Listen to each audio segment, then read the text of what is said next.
Okay.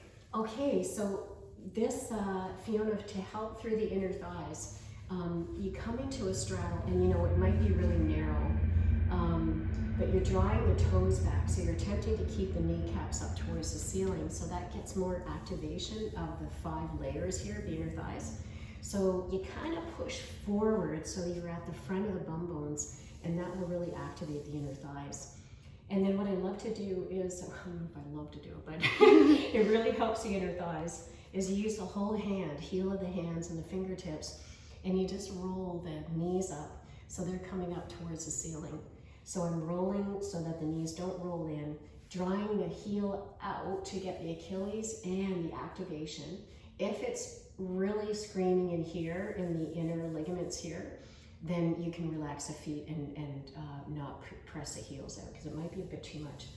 It's just a bit, you need to be a bit cautious, we need to be a bit cautious of the inner ligaments so they're not stretched too far. And so you're doing that, and then you press back so the elbows come back, and then you're lifting through the sternum just to come forward right from the waist. So you're getting a little bit of a pulse. So from the side, you're lifted from the low back, so we're attempting not to go concave, and then reach forward. And you don't have to bring the head forward. Sometimes we'll do that to try to get forward. So you try to be like a bird on a cup and come forward from here. So that's a good one. And then we go into cobbler. I'm just gonna take my heels off the mat because I'm realizing I've got black on black. And you're gonna hold on, cup towards the shins, and then just lift from the rib cage. So you're pulling up and you're coming up from the low back so that you really press the feet together, and that might bring the knees out more. So it's the press of the feet that rolls the knees out, and you come to the front. And that's the cobbler. So inner thighs in a big screaming way. And you can even take this down. So get down. You can come all the way down.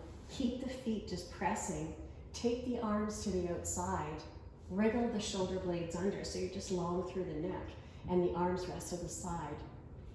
And supine cobbler is a really good way to kind of work on less drama and like just the gravity of the knees rolling out.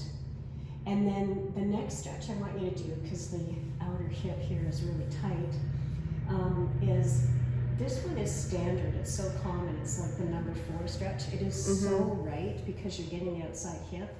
What a lot of people might not know is you just need to keep the toes back. So they're pulled back, and that tracks the knee. So that when you rotate the ankle in, there's not any pressure on the outside ACL or any of that stuff. And then you lift the upper body, grab on behind the leg or in front. In front's brave, it's a bit further. My tight hips, I'm gonna go behind, and then you just come back and you draw your nose. You draw your toes to your nose. I'm just kidding. You just come in as much as you can, and you just let the elbows bend as much as you can, and you keep the knee rotating out. So because the hip will grab, it will attempt to roll in. So you can of course use your hand. Some people use the elbow and they press the elbow out. It just might make the neck tight. So you can just kind of make sure and then pull in as much as you can. And you can also lift the leg higher. This will give you a little bit more leverage from the base of the spine, so low back, and then you pull in. And you could lift the upper body, so you could pull in, let the elbows bend, draw the toes back, chin is in slightly, pull in. That's going to help to get a little bit more mid-back pressing down, and then you let the upper body come down and you pull in. And you stay in the poses for at least 30 seconds. We went for about 1.5 minutes, so it's really helpful to stay. Your minimum would be 15 seconds, because that's when the nucleus of the muscle fibers start to let go. So here again, we pull the toes back. The knee rotates out a lot. Not my tight side, so you're gonna really gently grab behind the knee, upper body, shoulders back. It's the bend of the elbows that pulls the leg in, and you have the shoulders back. Just speed it up because we've already done it. And you're going to keep that knee pressing out as much as you can.